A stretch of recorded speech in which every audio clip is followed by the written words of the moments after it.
Good morning, and Mark, thank you for the introduction. I'm actually really impressed with his announcer voice, right? It's great. And I was really happy to be able to come in and see Dr. Tyson's talk. I don't know if I can quite beat his story on Thor's hammer, but I will certainly try. So this is a really exciting event with a lot of really great speakers and discussion, and it's really important investment in not just the military cyber profession, but even as important, the opportunity to network and collaborate and set aside time to really think through our hardest challenges. As I thought through what I wanted to cover today, I reflected on the breadth of topics, especially that we've seen across the cyber warfighting domain in just the past few years, and the significant shifts that we're seeing in the strategic environment and the changing character of warfare. So given the theme of today's conference of past, present, and future, and our focus on the military cyber profession, I thought I would start by sharing my own journey in cyber. I'm one of you. My experiences are likely shared by many in this room, experiences that are fundamentally grounded in our desire to serve. So this may ring true for many of you. I was inspired to serve following the 9/11 attacks on our nation. In fall of 2001, I went to the recruiter and I signed up and I enlisted in the Navy, and I shipped off to boot camp in 2002. And when I joined, I didn't know what I wanted to do. They asked me, what do you want to do in the Navy? And I said, I don't know. Something with computers. And they printed off a couple of options, and I read through the papers, and I had a paper for cryptologic technician collection, and I read through it, and I didn't understand a word it said, and I said, that sounds really cool. I want to do that. Right. But I came into the Navy as a signals analyst, CTR in Navy nomenclature, and my first duty station, I was very fortunate to have an officer in charge that not only saw potential in me, but saw that cyber was the future and something we needed to invest in. And I was able to attend the new Navy cyber training, what was at the time basic, intermediate, and advanced digital network analysis, which is now evolved into the Joint Cyber Analysis course, or JCAC. This is where I first really learned about computers, and my prior experience with it was primarily tied to browsing the internet. I learned how computers work, how they communicated with each other, how to read router and switch configs, and how to recreate network maps based off of reading them. My first introduction to computers was when I was 13 years old. We bought a Windows 95, and we hung out in AOL chat rooms, which was all the rage, and we connected to the internet over 56K dial-up modems. And my first introduction to hacking was when my brother figured out how to get into my account and read all of my Yahoo email. To this day, the Navy training was by far the best technical training that I've ever had, and it set me up to become a plank owner for the Navy's newly established CTN rating in 2004. In the whirlwind of years that followed, I became a red team operator, an exploitation analyst, and eventually a leader guiding cyber operations in the National Security Agency, the Cyber National Mission Force, and now as Executive Director of U.S. Cyber Command. In these early years, what were we worried about? Well, we were primarily concerned about viruses that would slow down browsers, like teenage me when my Napster downloads would grind to a halt. The government was concerned about the hacking of our infrastructure. Essentially, it was an entirely defensive game. We wanted to keep adversaries out of our networks. But as all of you know, it got really complicated really fast. The viruses that we dealt with even 10 years ago today seem quaint. The threat was moving much larger and is moving much faster. So in the spirit of today's HammerCon theme, let's go back to the past. 2008. Imagine you're sitting at home, you're relaxing by the pool, and you're surfing the web from a device in the palm of your hand, perhaps your BlackBerry or your iPhone 3G, and you get a call from your supervisor in the Department of Defense demanding that you come in right away. You learn that someone inserted a flash drive infected by Foreign Intelligence Service into a US military laptop in the Middle East, and that the data was no longer secured anywhere in the Department of Defense information networks. And within seconds, a seemingly obscure event has global consequences to the United States military. Keep in mind, at that time, cyberspace was not even yet a doctrinal warfighting domain. Cyber as we know it today very often fell into the arena of mission assurance and to our much beloved help desk teams. Given the looming magnitude of the threat, the nation's response to this significant compromise would come very soon. And on November 12th, 2008, the Secretary of Defense, Robert Gates, directed that planning begin for the creation of a new command. And on 21 May 2010, 13 years ago, Cyber Command was activated as a sub-unified command under US Strategic Command. Since then, cyber threats to the United States and our allies have increased in severity and frequency across a backdrop of changing global circumstances, including Russian aggression in Ukraine and China deliberately challenging all aspects of our strategic advantage. Cyber Command has been agile and shape-shifting to meet the changing nature of warfare and the rapid and seismic shifts within the warfighting domain. In partnership with the National Security Agency and others, we disrupted Russia's attempts to influence our elections and disrupted their large-scale solar wind supply chain operation. And we surged alongside our partners to disrupt ransomware actors, seeing the national security threats posed by not only nation states, but cyber criminals motivated by money. And this was following attacks on companies such as Colonial Pipeline that impacted fuel and gas supply to the East Coast. As events progressed one after another, traditional lines became increasingly blurred with threats that transcended borders and geography. This changing character of warfare has shown us, too, that it's not just technology. It's people and partnerships. As General Nakasone likes to say, we can't do it alone. Unlike the past, the concentration of power no longer resides solely within the reach of the government. For today and the future, we must continue to grow our partnerships with allies, industry, and academia to develop enduring advantages in a domain which there will be no final victory. Cybercom, since its genesis, has shaped the warfighting domain, helping to shape authorities, define command and control relationships, develop doctrine, establish commands, build partnerships, and we've taken the fight to the adversaries. Our mission reflects the nature of today's environment and was shaped by our past efforts. It's comprised of three core elements.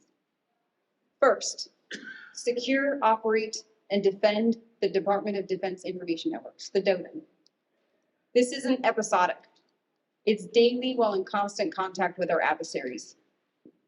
Our Joint Force Headquarters DoDIN protects 3.2 million endpoints, 4 million computers, and 3 million users of more than 15,000 network environments managed by 45 different Department of Defense entities. And let's add weapon systems and coalition networks to that as well. The list goes on. I want you to think about the magnitude of this. Fundamentally, this is a mission space that enables and preserves our military's ability to defend our nation and to project power. JFHQ DoDIN and the services are constantly innovating on ways to better secure our networks and rapidly detect and mitigate cyber threats. Second, Cyber Command defends the nation from foreign malicious cyber actors that target our critical infrastructure, our defense industrial base, and our elections. We do this in support of FBI and DHS and work in close collaboration with the National Security Agency and other government partners, the private sector, and international partners and allies. A key component of our Defend the Nation mission is our Hunt Forward operations. This is where we send highly technical teams at the request of a partner nation to go hunt on their networks and find foreign adversary malware that we can expose and inoculate ourselves against. Third, Cyber Command supports the Joint Force by conducting full spectrum cyberspace operations in order to deter or defeat strategic threats to U.S. interests and infrastructure. Cybercom ensures our combatant commanders have the capacity, the capabilities, and the options in cyberspace to succeed in their missions. We're setting the globe and setting theaters for mission assurance with our strategy of persistent engagement and our execution of defend forward activities. Seizing the initiative gained by our past successes, last week, General Pisoni released strategic priorities for Cyber Command that are reaching into the future to shape our nation's premier cyber force that delivers global warfighting advantage. It's centered on people, partnerships, and decisive advantage. Elements that have been at the root of our success in Cyber Command's creation and our elevation to a combatant command 5 years ago this month. We will sharpen our force, strengthen warfighting advantage, and execute our authorities to build enduring advantages for our nation's security across all of the missions we're charged with. And we will move with speed and agility. So we, and many of you in this room, built a command, shaped a warfighting domain, and conducted operations in defense of our nation. Yet we recognized that there were elements of our capabilities and capacity that were not yet synchronized. To that end, we worked to develop authorities that would drive a unity of effort, not only in warfighting, but also in the organized, train, and equip realm. The most pivotal piece of legislation for the command and our service-like responsibilities was the fiscal year 17 National Defense Authorization Act, which directed the president to elevate and establish Cybercom as a unified combatant command. Since that time, and building off of the successes Cyber Command has been able to deliver, Congress and the Department of Defense have provided the command with additional authorities to include central control of the funds for the Cyber Mission Force, the ability to set training standards for the Cyber Force, and acquisition authorities for the Joint Cyber Warfighting Architecture, the command's warfighting platform. These authorities will allow the command resources to respond rapidly to changes in adversary tradecraft within the domain and to maintain pace with shifts in technology and to innovate. Authorities often have the width of bureaucracy, but they matter.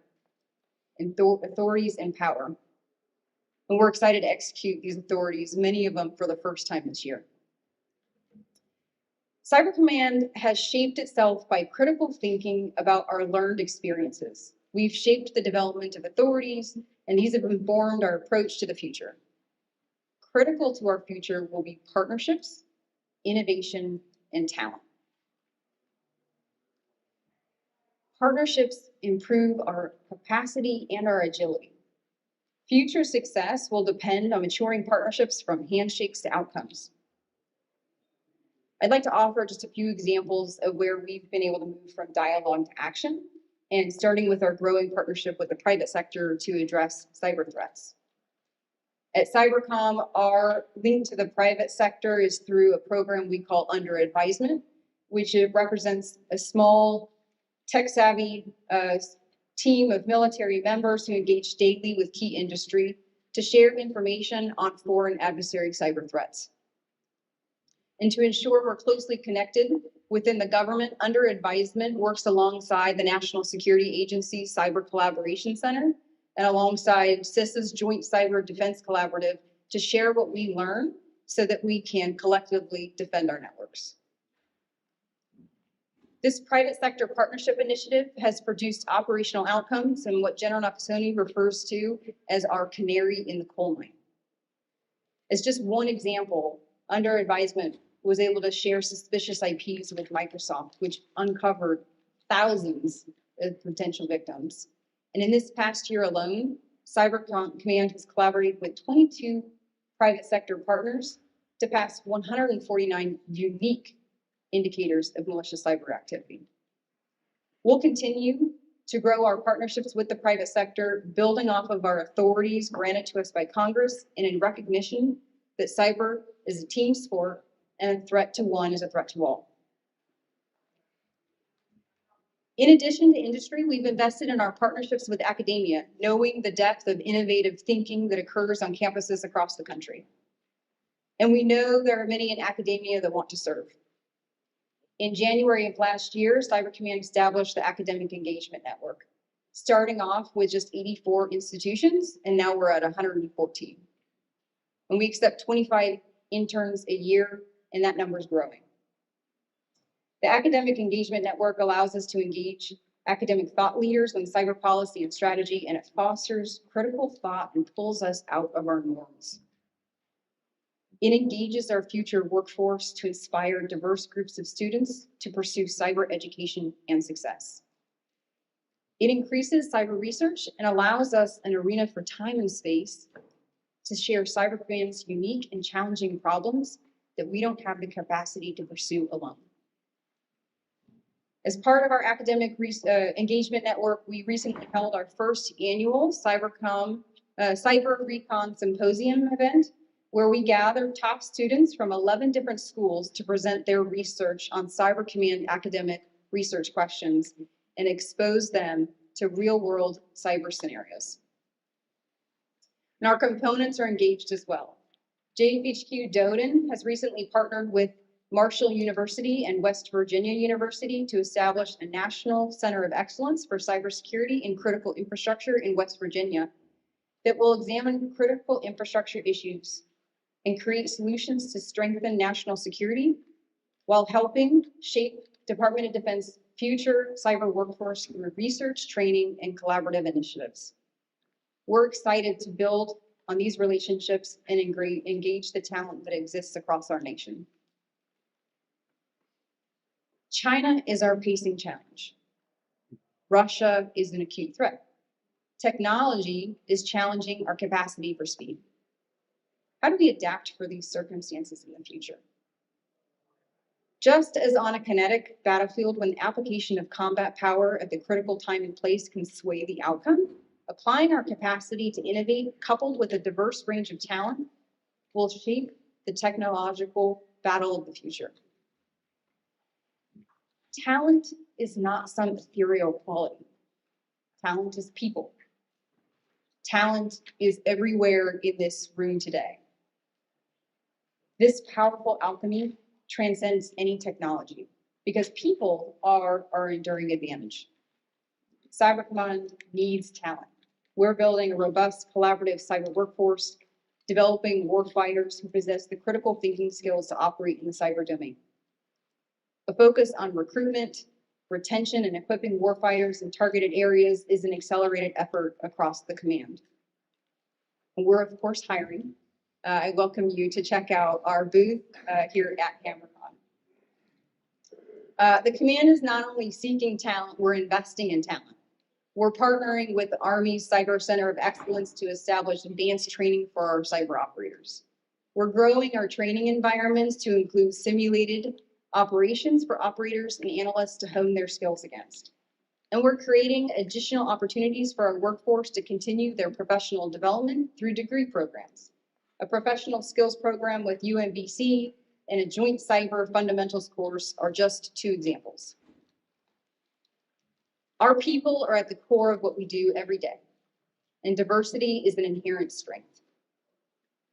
With a bond of respect and a culture that pulls us all together, our people will be standing long after any technological capability or trend. This talent our people, will assume the challenge of how to look beyond the current known environment to looking around the corner.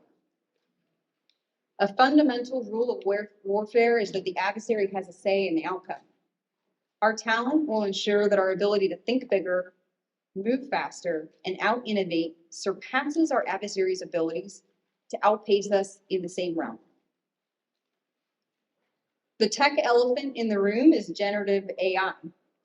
From using ChatGPT to write keynotes, to leveraging Bing to write code, we're only skimming the surface of the possibilities of this continually advancing technology. How will generative AI change the cyber domain? We see both opportunities and challenges. Challenges with our adversaries advancing their capabilities against us, but also opportunities in exploring ways to scale our defenses. We're actively partnering with DoD CIO and many others to develop responsible solutions to this emerging challenge and emerging opportunity. We need the most well-trained military and civilian cyber professionals like yourselves to work on this cutting-edge technology and ensure we're well-postured for the future. Talent and innovation allows us to look around the corner to prepare for the future. To be sure, we're in a rapidly changing and vastly changed environment. CyberCom continues to enhance speed, scale, and mission effectiveness through innovation, maturing partnerships, and fostering and encouraging talent. It's just one last closing example that ties together some of the themes I've talked about today. And as a prior member of the Cyber National Mission Force, I was able to see firsthand is our Hunt Forward operations. These are a pillar of our Defend Forward strategy. The Cyber National Mission Force has deployed 44 times to 22 countries, conducted hunt operations on nearly 70 partner networks worldwide. That number changes all the time, going up. The success of Hunt Forward operations and our entire force rests not with the technology we employ, but rather the talent of the leaders and the young enlisted team members, like I was, and many of you were. And it's these people employing state-of-the-art technology and working side by side with partners, building the cyber resiliency of our allies and sharing discoveries with the public sector and private sector that sets the conditions for success in the future. We're operating in a contested environment daily. We're building upon our past. We are decisively engaged in the present. We are innovating with people and partners, and our talent is looking around corners to the future. Thank you for inviting me here today and for allowing me to share my experiences with you and where CyberCom is headed. Symposiums like this are critical to sharing our experiences to build future generation of leaders that will stand upon our hard work of the past and the present. Unless you have any lingering concerns, no, my brother is no longer reading my email. I've since learned how to implement better passwords, as well as two-factor authentication, and so that's something I encourage all of you to do as well. Thank you, and please enjoy the rest of today's events.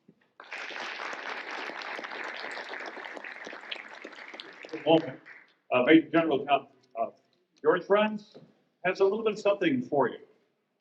So first, again, you literally represent the past, present, and future of the cyber mission space, so thank you. And I would say that you do is you truly represent that special relationship between the National Security Agency, U.S. Cyber Command, and the partnerships that your boss is so fond of. And so thank you for, I'm gonna, again, last time Joe let me do this, I got the Sergeant Major, Command Sergeant Major of CyberCom's name wrong. So I called her Cheryl Crow, but I will read this to all here present. Know that Holly Baroody, having been recognized for significant contributions to the community of military cyber professionals and having demonstrated our values of duty, loyalty, and excellence, is hereby admitted on this date, May 18th, 2023, into the Order of Thor. Signed, Joe Billingsley. So thank you very much.